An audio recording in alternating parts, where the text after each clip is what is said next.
Good morning. My name is Imad Harb, and I am the Director of Research and Analysis at Arab Center, Washington, D.C. Welcome to this briefing on the impact of the 2020 U.S. election results on Middle East policy. I hope I don't surprise anyone with my assumption that former Vice President Joe Biden has won the 2020 election and will assume the presidency on January 20, 2021. The United States has been a pivotal player in the Middle East since the end of World War II. President-elect Biden is no stranger to Middle East issues and policies, and in fact, has his share of some really bad policy decisions regarding the region. But next January, he takes office while the United States foreign policy is both undergoing fundamental change and suffering from serious deficits in personnel, planning, agenda, and direction. In other words, the Biden team will have their hands full trying to manage the current disarray besetting US foreign policy. Because of the traditional relationship between the United States and the region's countries, how Biden deals with the many issues of war and conflict there, authoritarianism, Israeli occupation, economic, political, and social development, and many other things, is of utmost importance to regional and international peace. To help us shed some important light on how the Biden presidency may address the Middle East and its issues, and glean how successful it could be, is a group of experts on the Middle East. Each will have about 12 minutes to present their topic, after which we will take questions from the audience.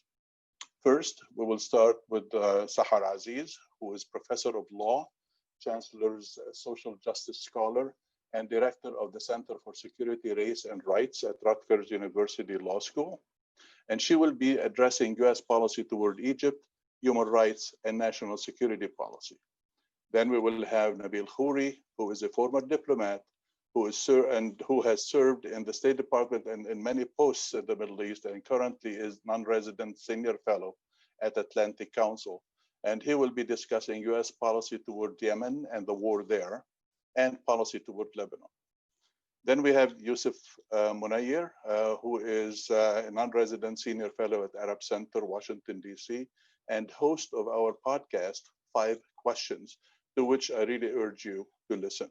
And he will talk about US policy toward Israel-Palestine and the recent normalization deals. Finally, Sarah Leah Whitson, who unfortunately is a bit detained this morning, and she will be joining us around 10:30. She is the Executive Director of Democracy for the Arab World Now, DAWN. And she will be discussing US relations with Saudi Arabia and the Gulf and policy toward democracy. Please submit your questions on the Q&A feature on your Zoom page, or by sending your questions to events@arabcenterdc.org. That's events@arabcenterdc.org. Please also note that this event is streamed live online on our website at www.arabcenterdc.org. Dr. Sahar, the microphone is yours. Thank you very much. Marhaba, ahlan wa sahlan. I'm thankful for being part of this esteemed panel, and this is such an important topic at a time when many of us want to be hopeful that there will be change. But I suspect that, like any discussion on the Middle East, there will be both optimism and pessimism. And of course, a plethora of complexity. So let me just start with a note to the American people. Dear American people, your taxpayer money has been used for over half a decade or half a century to prop up dictators that oppress, torture, and starve these citizens. These citizens are humans with the same needs, desires, and aspirations as you to live a life of dignity, material comfort, and freedom. However, your Republican presidents have admitted it is a necessary evil to support authoritarianism in the Middle East in order to preserve American hegemony, which is allegedly also necessary to ironically promote freedom and democracy in the world. Meanwhile, your Democratic presidents condemn authoritarianism and rhetorically support human rights, but continue business as usual by continuing to support the dictators. So if you read Biden's tweet in July of this year, where he issued a stern warning to Sisi, President Sisi of Egypt, saying if elected president, there would be, quote, no more blank checks for Trump's favorite dictator, end quote, in reference to Trump's remarks during last year's G7 summit. But you shouldn't believe him. You should not believe Biden, because it really is up to us as citizens and taxpayers to demand that Biden and our government do not spend our money or exercise the power that we grant them through elections to support oppressors abroad. Because having come so close ourselves to being ruled by an aspiring dictator, well, we were ruled by him, but we became very close to becoming an authoritarian state, but for our culture of democracy, protest, and our strong civil society institutions and strong government institutions. We should be even less tolerant of supporting dictators abroad. We must demand benchmarks for human rights and accountability for abuses before arms sales are conducted to authoritarian governments, including in Egypt, which is where I'll be focusing my comments today. So 3 key points I would like to highlight, or I would like to make. The first is that counterterrorism has been and continues to be and will always be a red herring that will be used to legitimize supporting dictators. And this is where the Republicans and the Democrats have a lot in common. And so with the Biden administration, you can expect all sorts of excuses of why the Leahy Act shouldn't be enforced, which the Leahy Act conditions foreign aid to countries abroad on the adherence to human rights laws. But there is a waiver provision, which is frequently and almost always exercised by the Secretary of State, such that it's in the interest of the United States' national security to waive that human rights condition. So you should expect more of that unless we speak out and we hold Biden accountable and we pay attention to these types of means in which our money is spent. The second is America's policy in Egypt and the broader Middle East is clear. Our government does not care about human rights. Trump didn't even pay lip service to it, like most of his Democratic predecessors. So we know that Biden will change the rhetoric to support human rights, and I think that's a fair bet to make. We saw it with Obama, we see it with Clinton, and arguably we even saw it with Bush to some extent, but we do not know whether Biden will actually change the policy when it comes to conditions placed on US foreign aid and when it comes to diplomatic relations. And then finally, what Egyptians and most people around the world care most about is good governance. And it is easy for us in these very privileged positions in the West where we live in comfort and we have many social services and we have good governance relative to many developing countries. It's easy for us to talk about abstract philosophical issues, but ultimately at the end of the day, what most Egyptians want, and I think what most Americans want, most citizens across the world want, is they want good governance. And I'd like to take the opportunity today just to, and we can talk more in the discussion, to emphasize that the 2 areas where it's debilitating the society is the deteriorating education system in Egypt, which is then also contributing to the deteriorating economic conditions, which are most starkly felt by the youth unemployment bulge.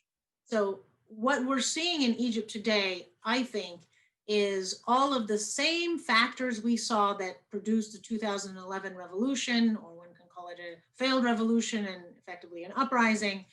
Many of the same conditions are there, arguably worse, because poverty has gone up from 2015, which was after Sisi took power.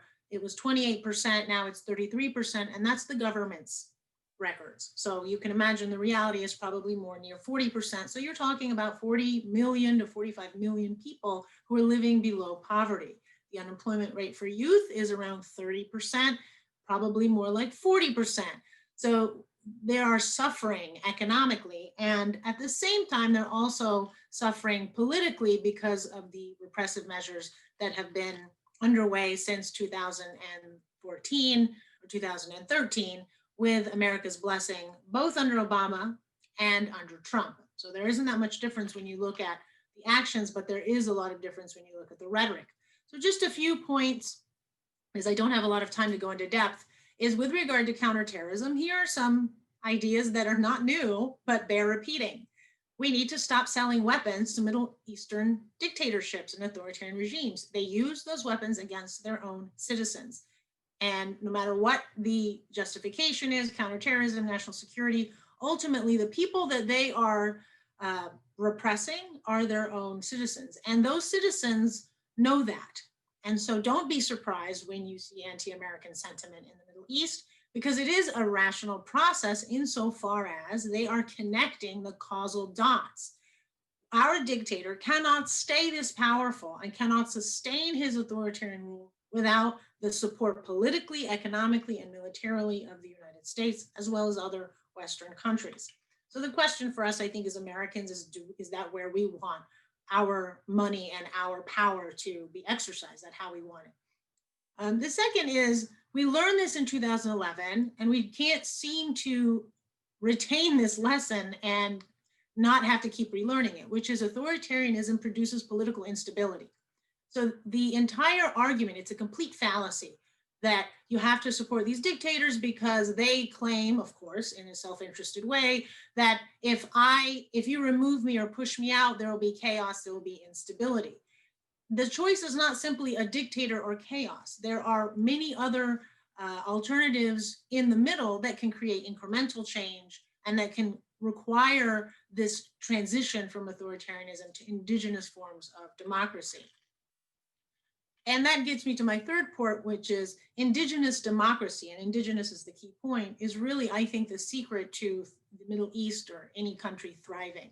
And this is where the United States also, especially liberals, make multiple critical errors, where they believe the way to support democracy in Egypt, for example, or another foreign country, is to implement the American version of it.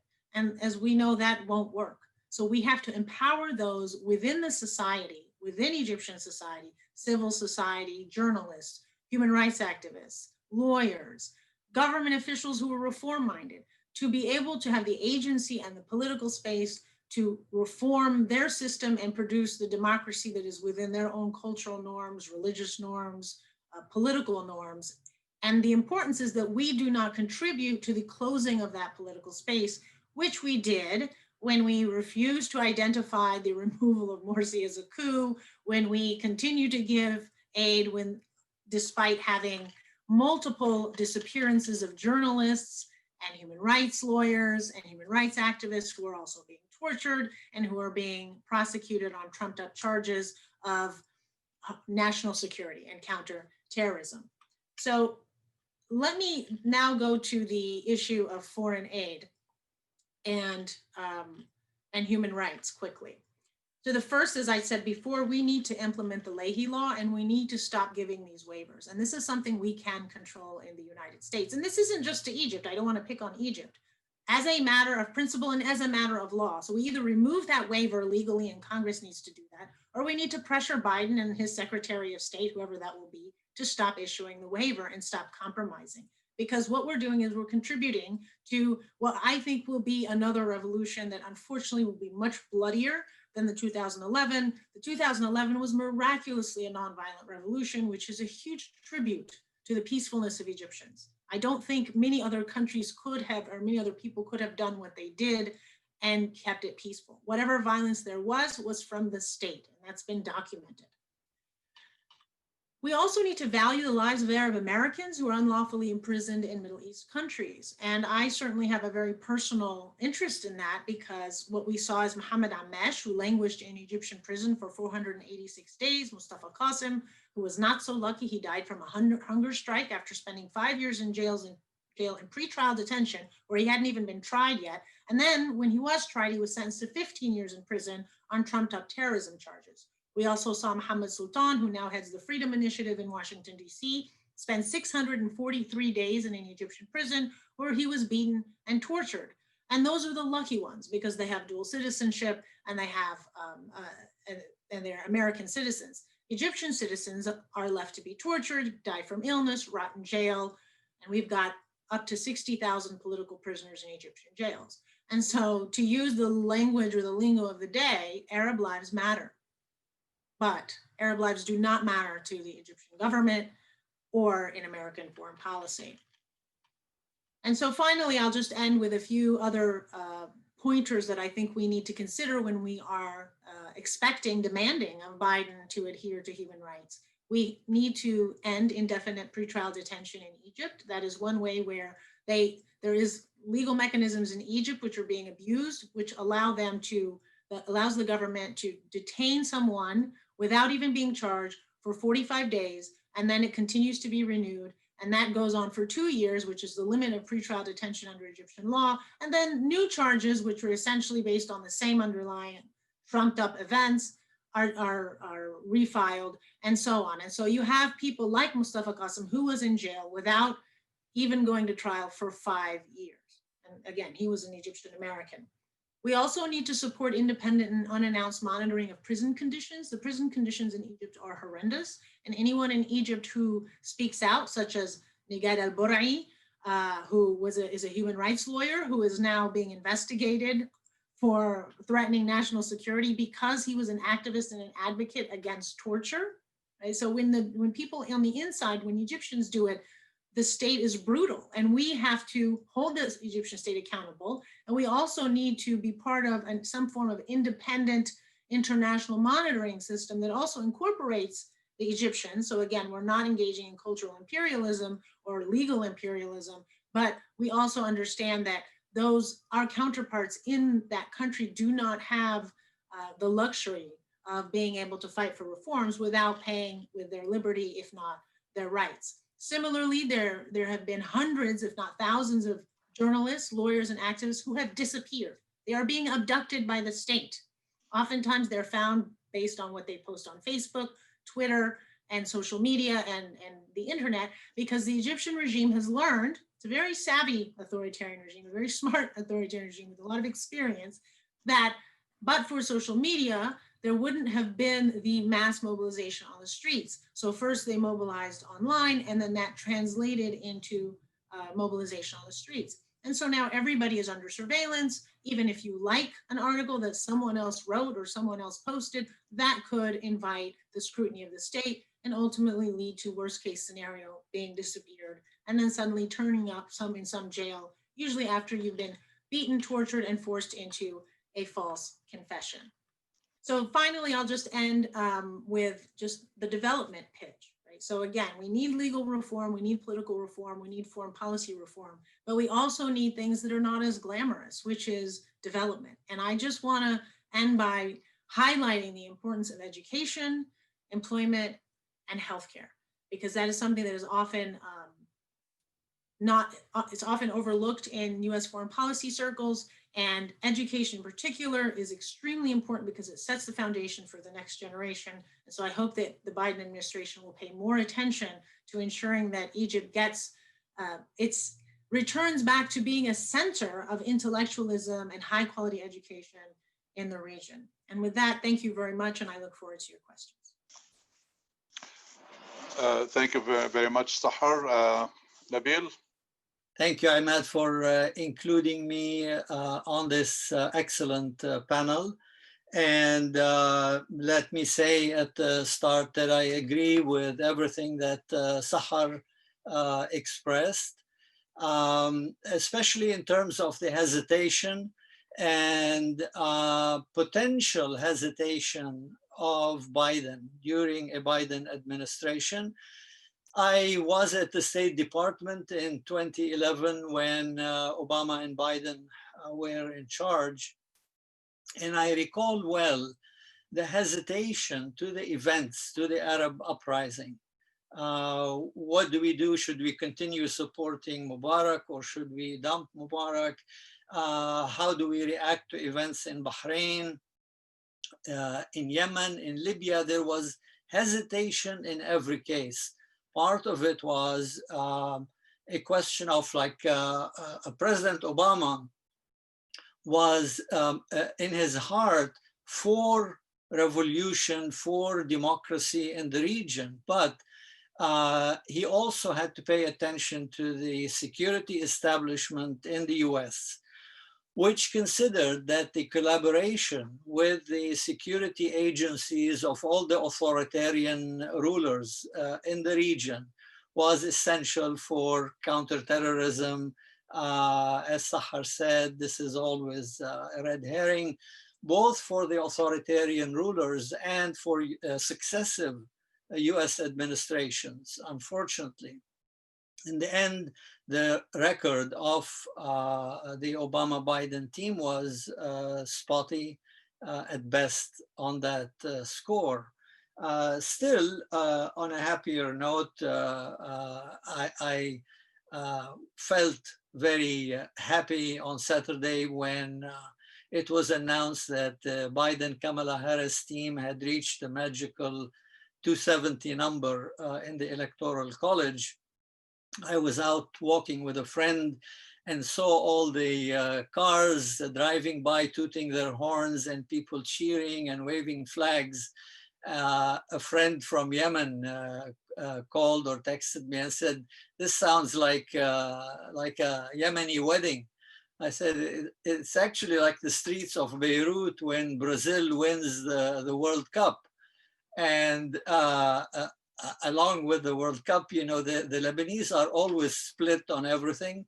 So if Brazil plays against Argentina, the Lebanese split in equal halves and they compete fiercely. They forget all the other issues they're fighting over and they start fighting over who's best, the Brazilian soccer team or the Argentinian.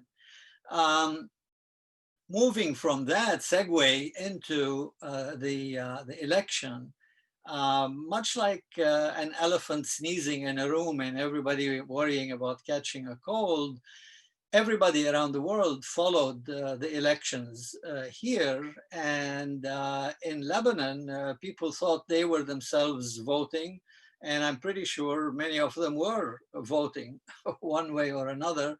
But I was surprised unpleasantly by how many Lebanese supported Trump so strongly. And when I queried some of them, it was mainly that they thought that Trump would help them get rid of Hezbollah in Lebanon, much as many in the Gulf, Saudi Arabia and UAE in particular, thought that he would somehow cut Iran down to size for them. And this expectation, I mean, even when people are confronted with the notion that Trump isn't really going to do that for you, but if he were to seriously try to do it, it would probably destroy the country, meaning Lebanon. And some people would say, fine, let it be destroyed, but just get rid of this group. This is a scary notion. We still have 2 months of this administration in office, and there are mysterious things happening behind closed doors, and sometimes not so mysterious in terms of what Trump and in particular the ideologues within Trump's administration are trying to accomplish in terms of facts on the ground in the Middle East that would be very hard for a President Biden to change. And I worry about Lebanon, I worry about Iran and what might happen in Iran. I also worry about Yemen because there's a list of groups in these 3 countries that some in the Trump administration would love to, if not get rid of, we can do something against. Now, how would Biden be different? Well, Biden has certain preferences, and his preferences are different from Trump's preferences.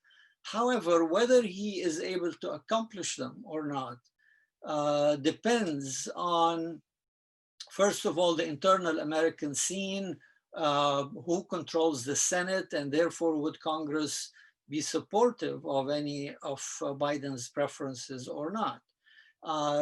Secondly, of course, what Trump manages to do in the next couple of months. Anything that if he is able to provoke Iran enough into perhaps not an overall war, but clashes, confrontations on various fronts, that would complicate Biden's preference, which is to get back into the nuclear agreement, the JCPOA, and to stress diplomacy with Iran and expand the nuclear agreement into a broader understanding on the various conflict zones in the region, where Iran is opposed by Saudi Arabia, UAE, and Israel. This becomes much more complicated if Biden assumes authority at a time when there are clashes on the ground, possibly between US soldiers in Iraq and Iran-supported militias inside Iraq. That would complicate diplomatic matters indeed, and you'd sort of have to try to roll that back before you get back to the diplomatic track. The other thing, of course, is how the region reacts and whether the region is cooperative or not. We know that the region was watching carefully the election, and that there are people who are quite disappointed with the Biden victory. They would have much rather dealt with Trump as a fellow authoritarian figure and as someone who can act as an individual and reach agreements, some of them quite personal in terms of political and financial benefit. Having said all that, I think Biden will certainly start with his key priority would be Iran in the region, and would be reaching some kind of an understanding on how to get back to the nuclear agreement in a mutually agreeable way, and how to move on several issues in the region. I think starting with Iraq, where a lot of regional and international interests intersect, and where it could be a flashpoint for confrontations between Americans and Iranians. The other place where I expect Biden to focus is Yemen. I think Yemen is another one of those security flashpoints. It's also a conflict zone where Iran is involved, although not as much as Saudi Arabia and the UAE are involved, and where the administration's point of view has been to support, continue supporting the Arab coalition in their war effort in Yemen. After all, this policy started under Obama-Biden, and was continued with enthusiasm under the Trump administration. But I think Biden is coming in at a different time. This is a slightly different Biden now from previous years in terms of positions he took in the past, both on Iraq as well as on Yemen.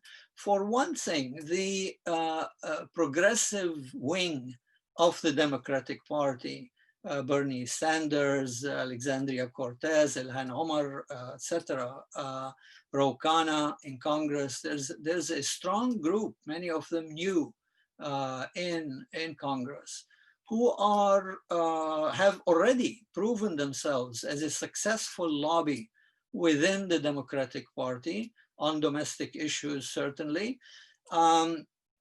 And I think, again, going back to Sahar, I think on human rights, this group will try to keep Biden honest on keeping or putting America on a morally consistent path in foreign policy. I trust that group, frankly, to be much more sincere on that issue than the Biden-Harris combination, but hoping for the best, I think this group, for example, on Yemen, has already succeeded in placing Yemen as one of the priorities on the Biden agenda. And the idea is that you have to put ending the war in Yemen as a top priority in the Middle East for various reasons, starting with the fact that this is the worst humanitarian disaster in the world, even going back to World War II. And that's just on a moral and humanitarian level. But in terms of stability in the Middle East, this war could expand into a broader regional war. And it is one place where a Biden presidency can prove itself in terms of showing that diplomacy can be successful and using arms sales to Saudi Arabia and the UAE as a tool, as a leverage to get them to stop the bombardment.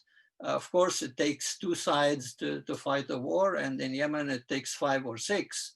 But really the Arab coalition has been incurring the most damage with the latest that technology has to offer in terms of lethal weaponry. And they are also the stronger party politically and economically.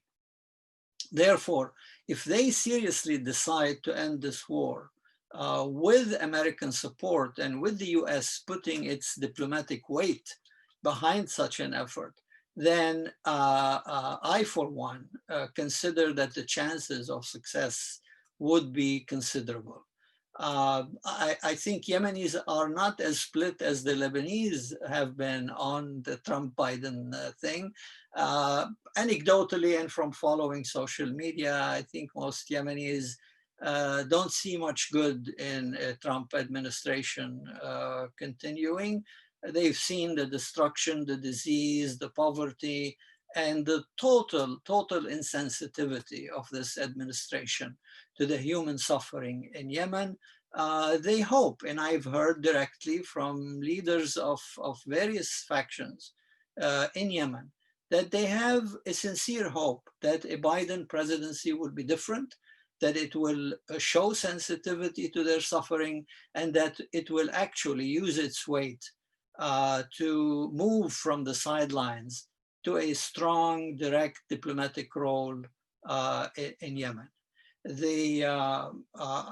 Up to now, I think the international mediation of Griffiths and company at the UN has been futile, wasting time on the margins and not tackling the main problem of stopping the war. The region and the international community simply have not had the serious will of and desire of ending the war. The region, because it has its own interests that it's trying to accomplish in Yemen, regardless of what devastation that causes. And the international community, because frankly, the US and Europe, most of Europe, have been selling weapons and making huge profits from this war. And so Martin Griffiths goes here and there, and then in the end tells us, oh, this is a Yemeni war and the Yemenis have to seriously want peace. Are you kidding me? I mean, are the Yemenis really free agents and can make a decision when half the world is already on top of them inside Yemen and around Yemen? If Europe and the US and Saudi Arabia and the UAE do not decide to end this war, it will never end. And Martin Griffiths should be shuttling back and forth between Western capitals and Riyadh and the UAE, rather than putting the blame on the shoulders of the Yemenis. I think there are problems and prospects with a Biden presidency in the Middle East. There are serious opportunities to do well and to bring peace and stability to the region. but there are also drawbacks, and it's a toss-up at this point whether they'll be able to do good and fulfill the promise that we all have been done. Thank you, Nabeel, very much. Yousef, the mic is yours. Good morning, and thank you to you all for your comments. I know I share a tremendous resonance with much of what both of you had to say. I'm tasked with addressing the question of a Biden administration and Israel-Palestine policy and what that may look like. And I think to begin to think about what Israel-Palestine policy might look like, we need to think a little bit about foreign policy in general in a Biden administration and where that sort of fits in the priorities of an administration. I think it's important for us in this vein to be very realistic about the current conditions and reality in which a Biden administration is coming into power. Today in the news, for example, we saw that 48 out of 50 US states are now at a stage of uncontrolled spread of the coronavirus. And this continues to be the most dominant issue in the United States and on the global stage as well. It's consequently led to an unprecedented economic collapse that a new administration is going to have to confront. We saw as well yesterday that the president-elect is going to be nominating for chief of staff or appointing as his chief of staff, an individual who had previously served in the Obama administration and been tasked with the administration's Ebola response. And I think that, signals the focus of this administration, and I think rightly so.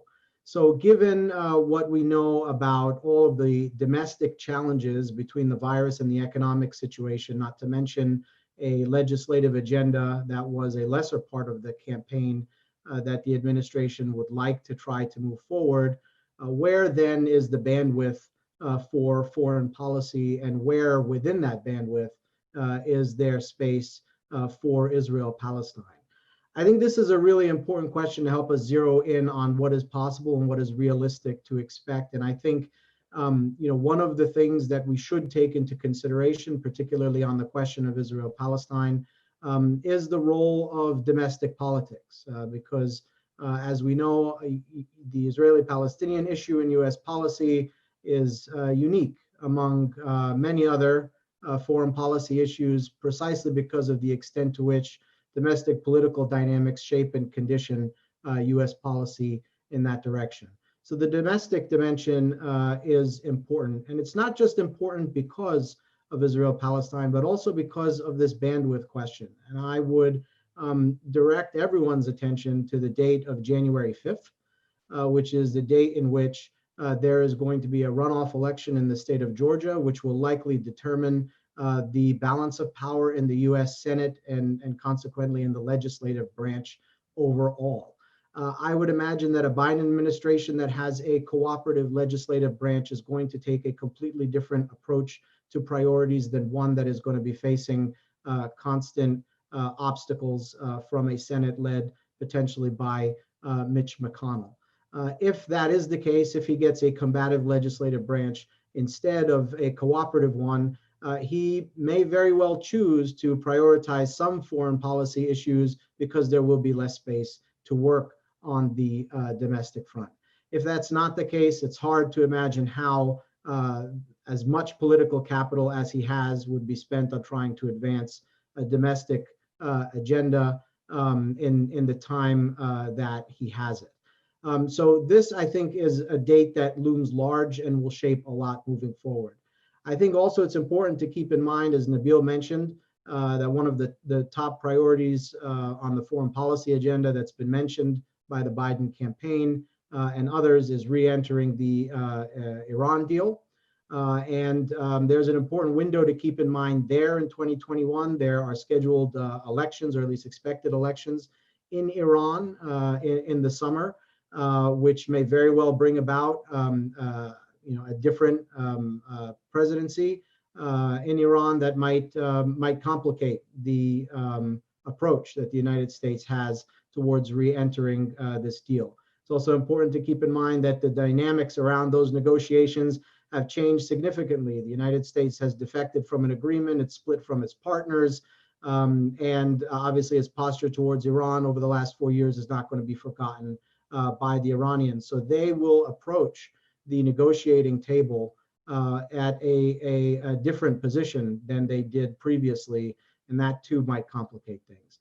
The reason that I think the Iranian question is important when it comes to Israel-Palestine policy is because these questions have been linked within the domestic component. The political capital that the president ends up expending on advancing Iran is often thought of in similar ways as the political capital that they would spend on the Israel-Palestine issue because it is seen as part of the pro-Israel question.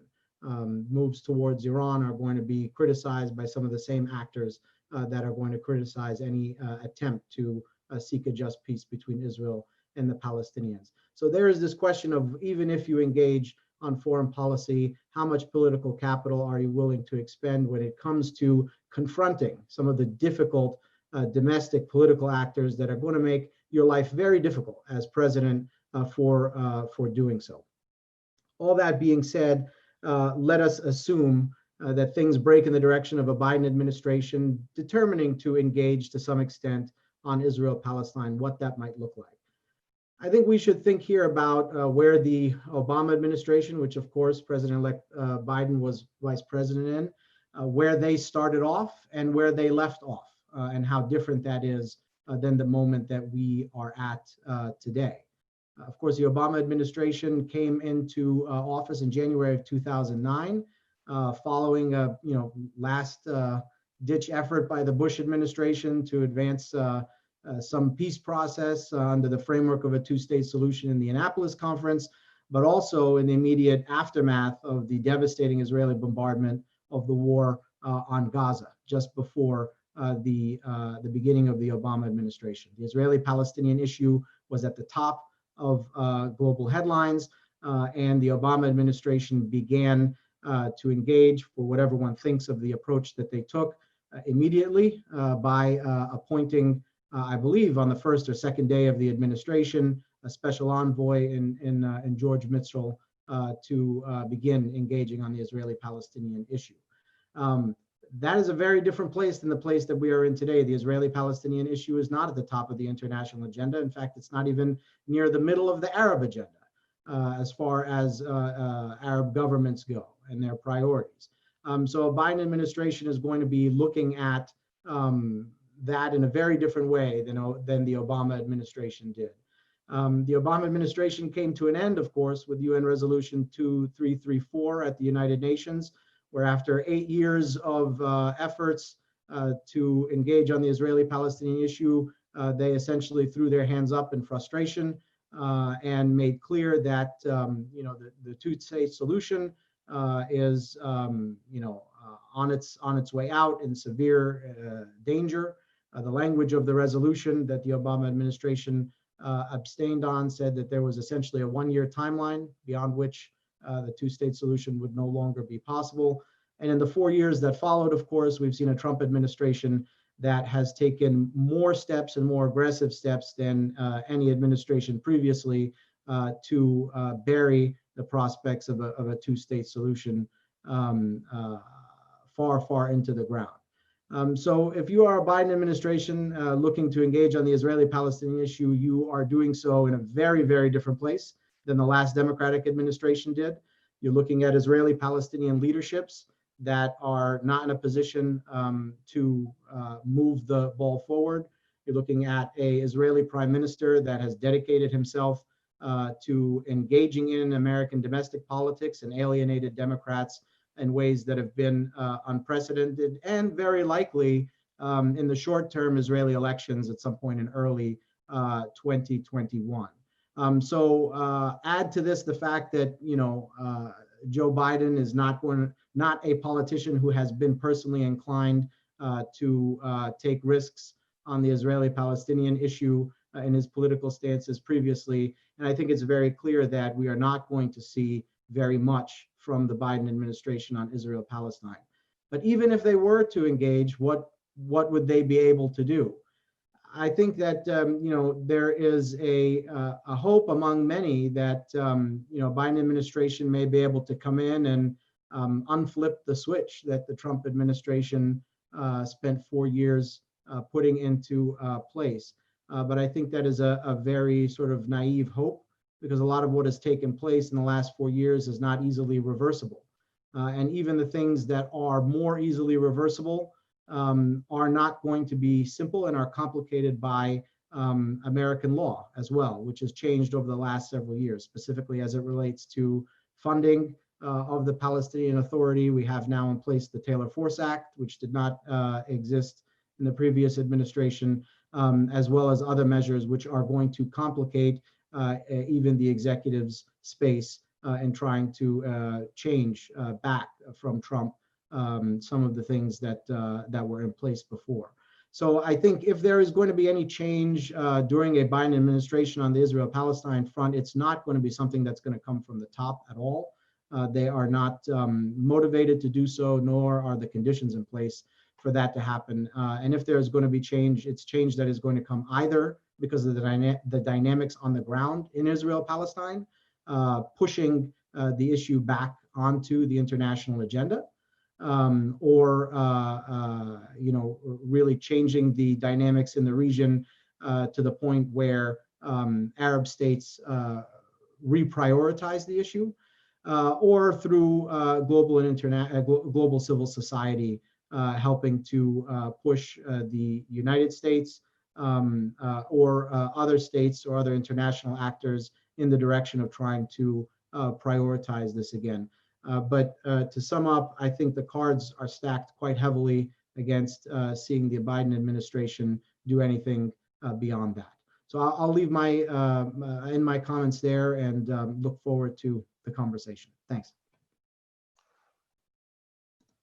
Yousef, may I just ask you to add just one or two more minutes to talk about the normalization deals?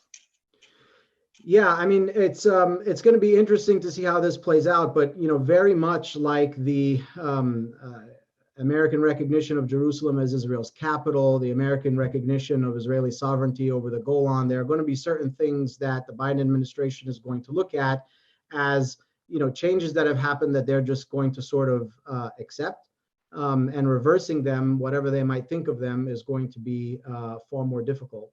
It's hard to imagine a Biden administration coming in and finding any way to speak negatively about a Israeli normalization agreement with Arab actors, where there may be space to create change. Within those agreements is on the terms that may have been agreed to by the Trump administration around weapons transfers. And around the specific sort of details of agreements with different states.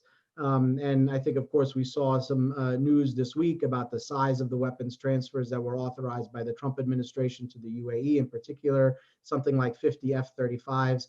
I think that is going to be tied up in some domestic challenges for a while before it moves forward. And that's a place where I think a Biden administration may seek to get involved, and obviously with Sudan and Bahrain, I think the details of the terms in those agreements are probably a little bit less known, but those are the places where there may be intervention from the next administration to create any change.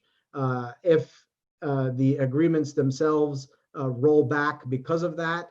That might be a secondary effect, but I don't think that will be the objective of a Biden administration. I think it's important to keep in mind that Biden himself is a self-declared Zionist. His politics throughout the years that he's been in the U.S. Senate have always been far, far closer to the right of the pro-Israel side than even the left of the Zionist side in the United States. So I would not expect him to devote any personal specific energy to changing things in a better direction. Thank you, Yousef. And now we have Sarah Leah Whitson joining us. Welcome. And Sarah will be discussing a potential Biden administration policy towards Saudi Arabia and the Gulf. Sarah, microphone is yours. Thank you. Thanks for that. And always good to hear Yousef's remarks. In terms of President Biden-elect's election, I think there's good news and there's bad news for those of us who aspire to a rights-respecting democratic future for the Middle East. The good news, and of course the biggest big news that can't be underestimated, is kicking Trump out of office. But the good news is that there is a broad and strong consensus among the incoming administration that the excesses of the Trump administration in the Gulf, particularly his excessive romance with Mohammed bin Salman and Mohammed bin Zayed, must be curbed. There has been a rare show of bipartisan support to end US participation in the war in Yemen and to halt arms sales, which have been avoided only by Trump's vetoes. Outrage over the murder of Jamal Khashoggi also helped fuel the arms sales votes because Mohammed bin Salman was just too bloody and sadistic a ruler to befriend, too impulsive, reckless, and destructive to arm. So I don't think this is a decision that a bipartisan Congress made easily. Biden himself has made clear and unequivocal promises to end arms sales and reassess the relationship with Saudi Arabia in particular. I find myself quoting and requoting, tweeting and retweeting his words from the 2019 Democratic debate, because I think it will be important for us to cite them when we push for implementation. And I want to read them again, just to have them on the record one more place. Yes, I will punish senior Saudi leaders. Khashoggi was murdered and dismembered, and I believe on the order of the Crown Prince. I would make it very clear we are not going to sell more weapons to them, Saudi Arabia. We are going to make them pay the price and make them, in fact, the pariah that they are. There is very little social redeeming value in the present government in Saudi Arabia. I would end the subsidies that we have, end the sales of material to the Saudis, who are going in and murdering children in Yemen and murdering innocent people, and they should be held accountable. Sadly, Biden wasn't as clear and unequivocal in subsequent statements. Not on his campaign website, where his foreign policy section has no section or even mention of the Middle East or Saudi Arabia, certainly nothing on arms sales, but does mention ending our support for the war in Yemen. Nor was Biden clear in his most recent statement on the anniversary of Jamal's murder on October 2, where he stated, and I'm quoting again, "We will reassess our relationship with the kingdom and US support for Saudi Arabia's war in Yemen and make sure America does not check its values at the door to sell arms or buy oil." So call me a nitpicker, but I noted there again the absence of any clear commitment to end arms sales to Saudi Arabia. Nevertheless, the language is strong in terms of supporting democracies and strengthening relationships with countries that respect democracy and rights. So I'd say the days of warm embrace and orb touching with dictators of the region is over, and there will be a return to a more formalistic relationship with certainly a lot of strong words. It means we as a civil society, advocacy groups, think tanks, journalists, government officials from other countries will be able to return to the days of knocking on the doors of the executive branch, the State Department, NSC, to lobby for the release of detainees, get statements issued condemning an egregious abuse, and certainly won't see those public displays of affection with the current leadership in Saudi Arabia. The second most important piece of good news, at least as important as the first, is that a Biden presidency dramatically reduces the likelihood of war with Iran if we can manage to avoid that in the waning months of the Trump administration. Biden has said he is going to resume the JCPOA nuclear agreement, which I don't think the Iranians are actually going to accept as is, and push for a regional dialogue. A new agreement, which is what it will be in the best case scenario, will mean the dramatic reduction of sanctions on Iran, which will certainly be life-savingly good news for the people of Iran. It will help restore US relationships with European partners, where the issue of Iran increasingly became a dividing issue. And I think Biden will make clear to Israel, Saudi, and the UAE that the US will not support them in a war with Iran. Avoiding a new war in the Middle East will, of course, be a good thing, first and foremost, for the people of the Middle East, including Israelis, Emiratis, Saudis, and Iranians, whose men, women, and children will have the most to lose if bombs start flying across the region. And I always want to remind people of an anecdote I once heard Foreign Minister Zarif made, which is that Emiratis themselves probably have the most to gain from avoiding a war, particularly those very tall and easily targetable skyscrapers in Dubai. But it's complicated, like all things in the Middle East, and even holding Biden to his promises, even getting him to act on sentiments of disgust at Saudi Arabia's worst abuses, even avoiding war with Iran or avoiding trade-offs to satisfy those in the region pissed off about a deal with Iran will not be easy. It wasn't easy for Obama, even though in his personal sympathies, he hated the tyrants as much as we do, was critical of Israel's policies, aspired to democracy and human rights, avoided a foolish military intervention in Syria, and made it a priority to secure a nuclear agreement with Iran. Despite this, he green-lighted and joined the war in Yemen and massively increased US military sales to Saudi Arabia and the UAE. This was payback for the Iran deal, of course, but it created disasters of its own, certainly for the people of Yemen, and for nurturing the monster that today is MBS. So that's where the bad news comes in, which I think falls into three buckets. Number one, Biden's personal political philosophy and approach to the Middle East is not progressive. He is not focused on the Middle East, doesn't have a particular nuanced view of the Middle East. Though he's indicated a desire to pivot away from the Middle East, he generally sees the region through the old school lens of American privacy and interventionism, that the United States can and should control and dictate what happens in the region, including, for example, not only supporting the Iraq war, but advocating for Iraq's partition. Some of us are keeping track here of what happens over the past decades. More importantly, he will face the siren call of grossly profitable arms sales to the Gulf's petrodollars and the pressure the arms industry will bring to bear on any measure to cut arms sales. Finally, he's now going to face pressure from Israel, which is now a greater part of the Gulf equation than at any previous time. They will advocate against any punitive measures against Saudi Arabia or the UAE, or even a cooling of relations, regardless of their abuses. As a result, I doubt Biden will seek to proactively cut arms sales to Saudi Arabia, or even the pending deal to the UAE, which, by the way, even if signed now, can be suspended under a Biden administration.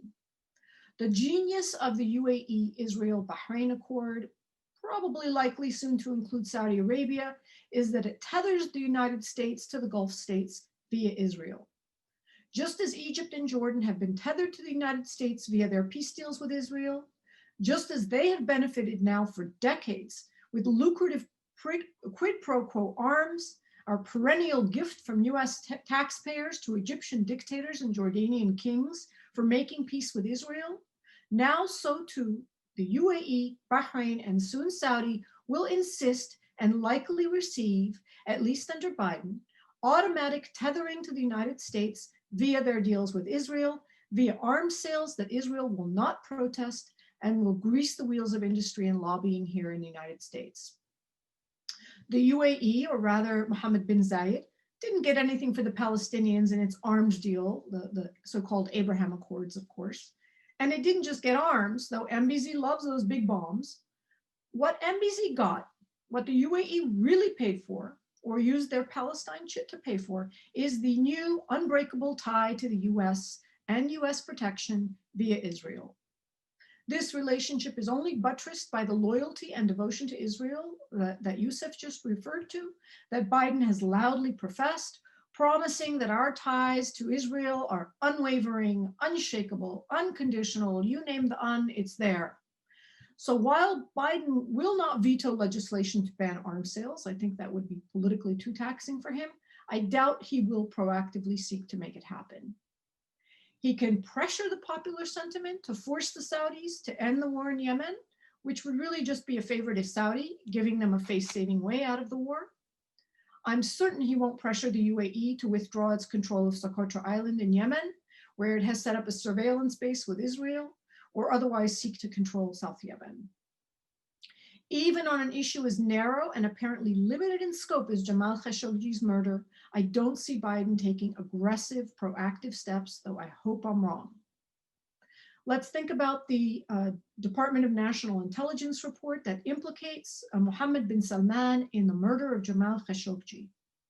The US Congress demanded that President Trump and the State Department release that report and make it public to Congress. The Trump administration has refused. Only under great pressure did they even release a classified version of that report. There is now litigation pending to force the administration to release this report. A new President Biden can release that report with the stroke of a pen. Will he move to release it? I doubt it, because it will just make impossible ongoing relations with MBS, with someone who's a verified murderer in a public report that the entire United States will see. I think the real first test for Biden will he block the release of the report? How will he respond to a lawsuit that's likely to drag on into his administration? So that's the good news and the bad news, my take on the situation. And thank you for giving me this opportunity to discuss this with you. Well, thank you, Sarah. I appreciate the comments. And thanks for joining us, although a bit late, but welcome anyway. I have a question that is going to be that I'm going to split between Sahar and Sarah. And it has to do with lobbying. Egypt, it was announced a couple of days ago that Egypt has really formed some sort of a really tough team, bipartisan team for lobbying efforts in Washington. What do you think this will really do? And for Sarah, what is to be expected from a Saudi or Gulf-friendly lobbying community in Washington, D.C.? Sahar, you're first. Thank you. Well, lobbying by foreign states is nothing new.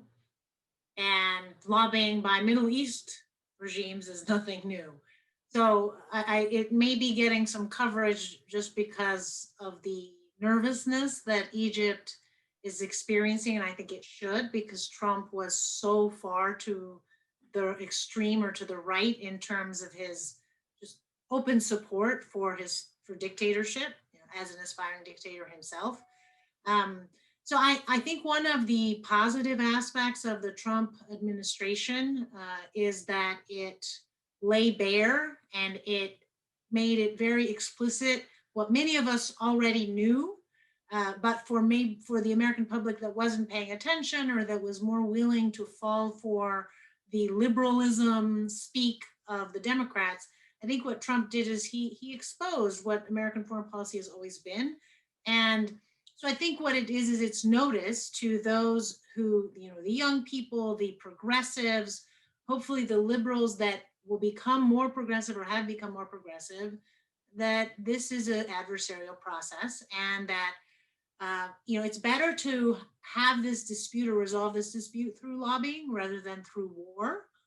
So I think it's really about what are we going to do in response to that. There are some legal mechanisms that could be what we'll call maybe offensive, as in defense, offense, is should we as a country allow these foreign countries to have these lobbies? Should there be limitations and restrictions on such lobbying, not just for Egypt or Middle East regimes, but it is it's highly problematic that foreign countries can interfere in our domestic affairs through money in a very open way.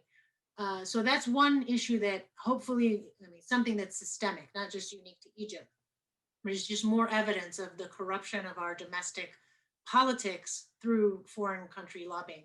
And then the other is more because of the defense or the response, which is investing in the counter lobbying and realizing this is just one more sign that lobbying by civil society, you can call it lobbying, call it advocacy, you can call it civic engagement, there's different forms, but that it is even more important for those, whether you're a private citizen or you work at a think tank or you work within the government, is that the other side is using its money, money that is stolen from its people through corruption, in order to continue these practices that keep them in power and keep them able to continue to oppress their people and steal the money of their countries.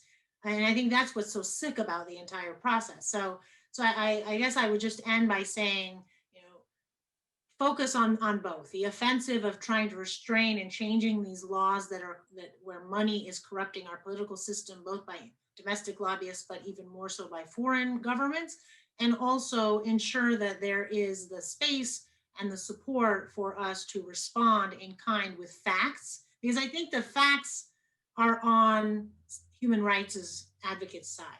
I think that if you're focused on the facts, and we are in fact serious about our human rights commitments, and we are honest about it and say, yes, we do believe in human rights, the facts are on our side. Thanks, Sahar. Sarah? I mean, I really just echo what Sahar says, to point out that obviously Egypt is deeply invested in the corrupt American political system that allows influence buying.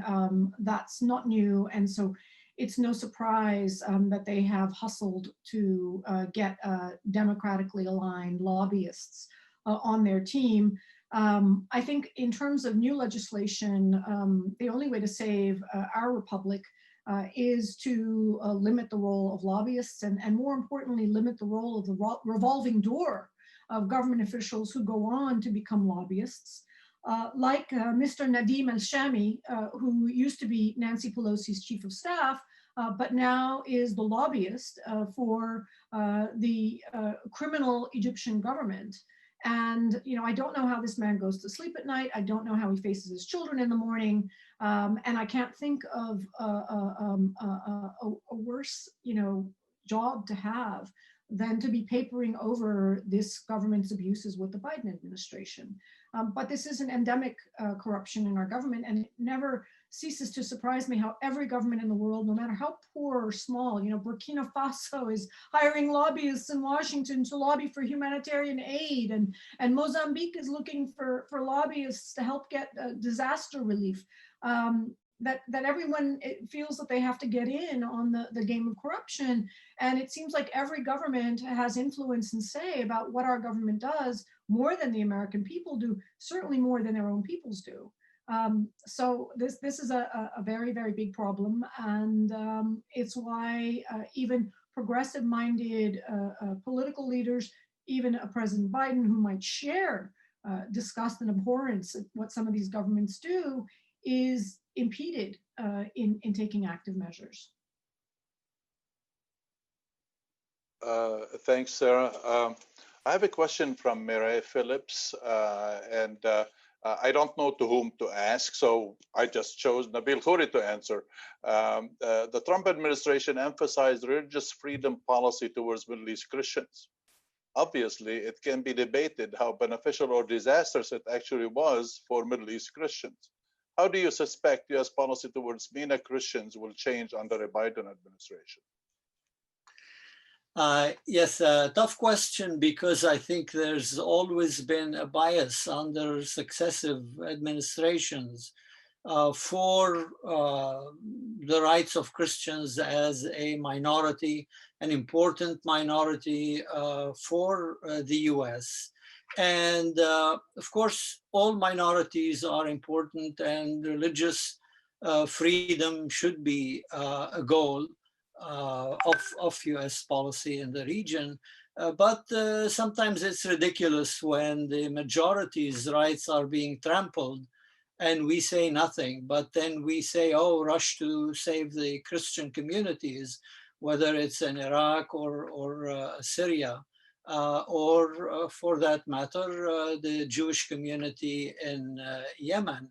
I think the pressure on Biden, again, I repeat, the progressive wing of the Democratic Party will be focused a bit on that. To some extent, you shoot yourself in the foot when you look at the Christian minority especially, and it looks in the region as if the Christian minority is tethered to Western powers abusing the rights of the majority. This goes way back, by the way. I mean, it is not Trump, it is not even previous administrations. but historically, I mean, the French colonial rule, focused on the Christians and giving Christians power in Lebanon and elsewhere in the region. Christians need to mend their fences with the majorities in the region to be better protected by their own communities. And I think we do everybody a service, including the Christians, by focusing on democracy, good governance, and the observance of human rights for all. Thanks, Nabeel. This question is for Yousef from Ahmed Nabeel at Wayne State University. The Trump administration has tried to actually promote regional alliances between Arab and Israel, between Arab states and Israel against Iran, specifically against Iran. How do you think the Biden administration is going to be looking at that specific angle? I'm not sure that I would agree with the premise of the question. I mean, obviously, the Trump administration has sought to bring some of these ties out into the open in a more formal way. I think primarily the Trump administration has done that for a couple reasons. One, because there has been a committed group of pro-Israel ideologues very close to the President of the United States that have sought to advance a very specific pro-Israel agenda from the outset of the Trump administration, and have frankly been successful in many ways in doing so precisely because they've been able to make the case of the President of the United States of the sort of domestic political utility that some of these moves would have for him, particularly in keeping his base of white evangelicals energized ahead of an election. But I think it's also important for us to keep in mind that these alliances, if we're going to use that word, at least in terms of military assets and whatnot, have always, prior to the Trump administration, been aligned in the same direction. So it's not, it's more of an issue of formalization of ties, which has some political purpose for both Trump administration and for the Israelis. But in terms of actual material balance, not a whole lot has changed. Obviously, we'll see what comes of the arms transfers that are part of the terms here, which may actually change certain things. But I don't see this as a shift in alliances. These alliances are pre-existing. What's come out now is that we've seen more of it in public. And in many ways, I would even challenge the notion that these alliances coming out into the public is somehow bad for the Iranians. I think actually the Iranians will find ways to manipulate and take advantage of this in the ways that they've often been successful in doing in their messaging throughout the Arab world. Okay, thanks, Yousef. Sahar, this is a question from our friend Greg Afterdinian. How does the United States support civil society activists in Egypt when the regime itself will likely block any U.S. assistance to them?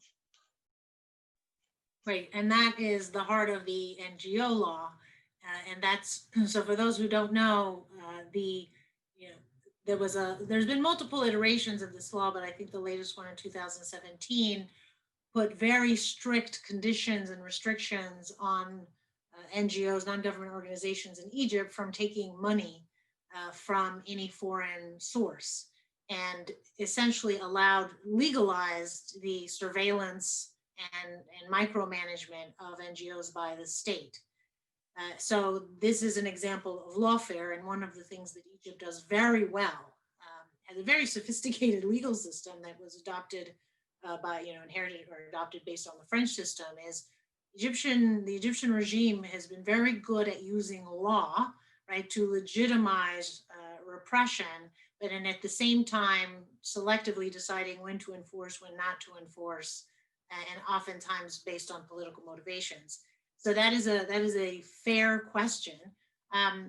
this is where I think diplomacy and political power comes in. Look, the US is in somewhat of a difficult spot. On the one hand, there are concerns that in Egypt and in other foreign countries that civil society is a guise for the CIA, right? That essentially what this is the intelligence services or the US government using Egyptian civil society to manipulate domestic politics, right? Foreign intervention in domestic politics, and then you bring in sovereignty issues. And knowing what we know about colonialism and post-colonialism, these are not radical conspiracy theories. There is truth to foreign intervention, particularly by the West. The question is how, I think the more transparency you have in the process, the harder it is for the conspiracy theorists to use the conspiracy theories or history to then quash legitimate civil society in Egypt. Because there are, and those of us who know Egypt or any other Middle East country, there are indigenous human rights activists, native human rights activists who, it's not Western or Eastern, right? Human rights is not a Western or Eastern concept. It's not a Christian or Muslim concept. These are why we call them universal rights. So I think we need more transparency on the one hand to make sure that it's very clear that if the regime tries to vilify civil society, which is a very common form of state propaganda, in order to get the people to be against them, right, to make them seem that they're these foreign agents, that there's transparency and that they can say, this is where we got the money, this is how we use the money, and this is how we are actually serving the Egyptian people, and no, we are not these foreign agents.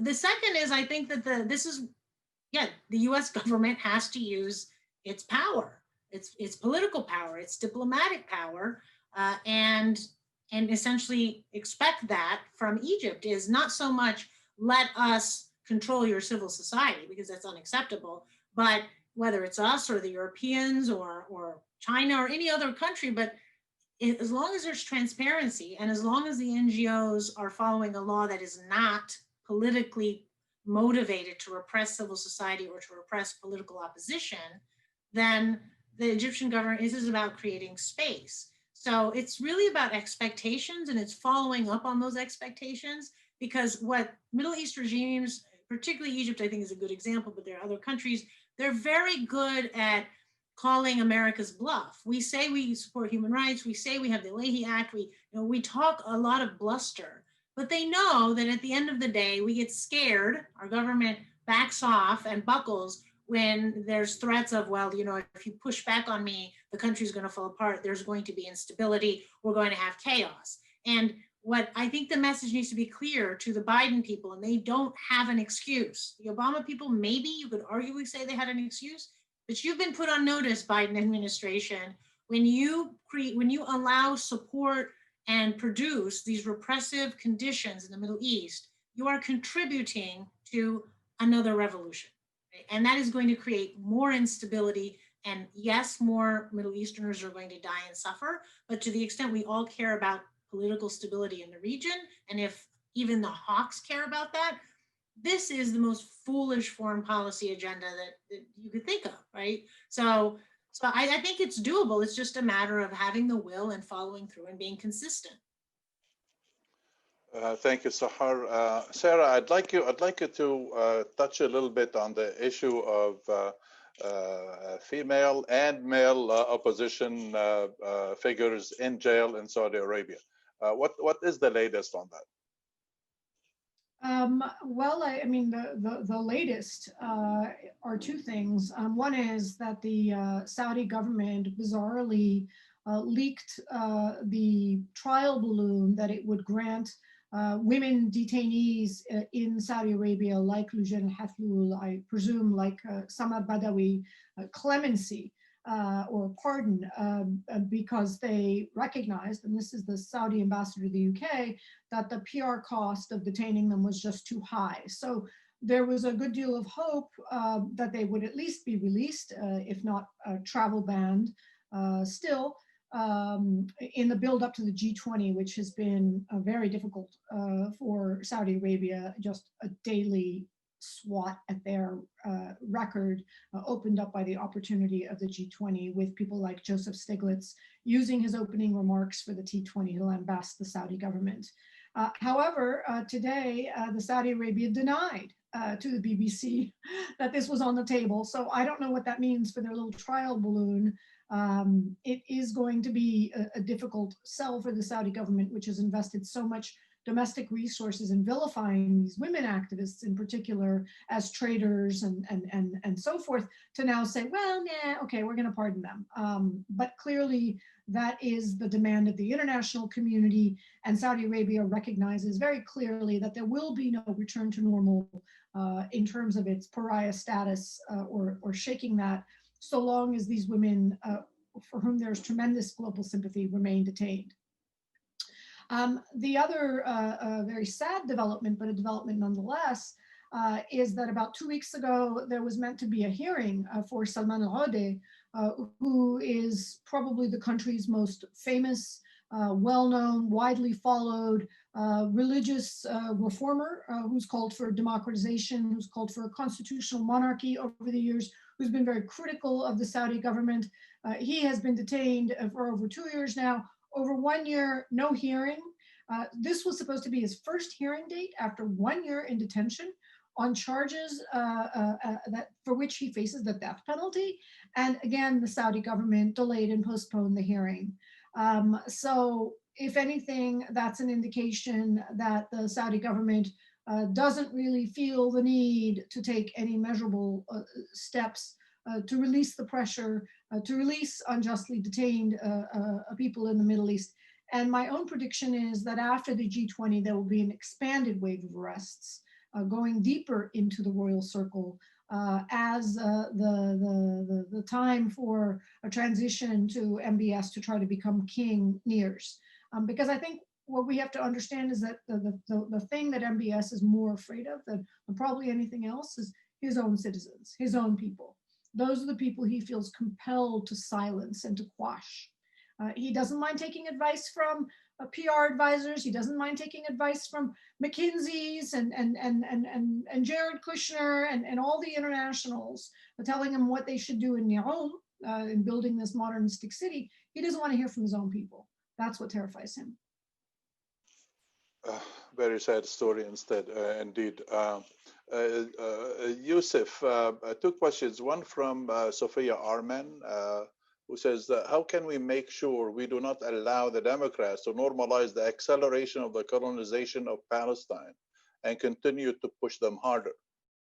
Another one from our Abdul Wahab al-Qassab, who asks, Biden, it's difficult to see how Biden will be dealing with the issue of recognition of Jerusalem as Israel's capital. How about the Golan Heights? Yeah, if I could just take them in reverse order, I see it very hard to imagine how Biden administration is going to reverse any of the recognition decisions. I think they're going to see these as bells that have been rung that they cannot unring, that are a part of the sort of expectations of what would happen at the end of comprehensive agreements, and that it doesn't really make sense to sort of reverse course on this. And frankly, this has been a pattern within U.S. history where the Israelis lay claim to something, whatever it might be, a small piece of territory, a large piece of territory, claim a certain status over a territory, and after years of rhetorical American objection, there is an ultimate, acceptance by the Americans because so much time has passed and facts on the ground are what they are. We've seen this in Jerusalem, we've seen this with settlements, and so on and so forth. So I don't think Biden is going to break from that mold. And I think there are going to be plenty of voices around him who are going to say, look, if we decide to reverse a position on Golan or on Jerusalem or on anything else, what are we getting for it, and how does it serve the bigger purpose? And it's not really clear what those answers are. If you're trying to make the case for connecting this to some sort of peace process objective, when the peace process and the two-state solution are as dead as a doornail. So I think the incentives are going to be to really not touch this as much as possible, knowing the kind of political animal that Biden is, and the people around him, the voices around him, are likely going to be.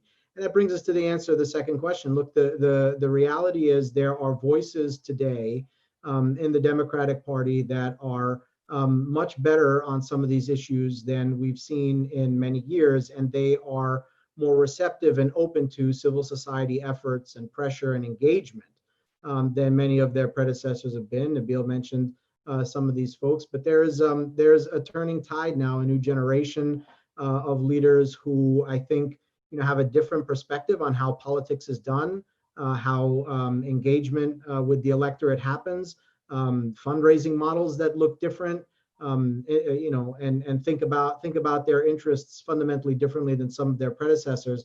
And this has created space, I think, for engagement for communities, like communities of people who care about Palestinian rights, who've long felt that there is no space for them within the political process. I think that has started to change, and there's opportunity now, even if not at the highest levels of government, but within the legislative branch, to continue to push for initiatives that lend to a more just outcome than we've seen at any time prior. Thanks, Yousef. Nabeel, I'd like you to also comment on this issue of the Golan. Your diplomatic experience can really help try to shed some lights on it. I also have a question for you from William Lawrence. Do you think the Biden administration will apply the bandwidth needed to support Tunisia and Sudan's fragile democratic transition and the opening Libyan political talks towards hopefully a similar end? Okay.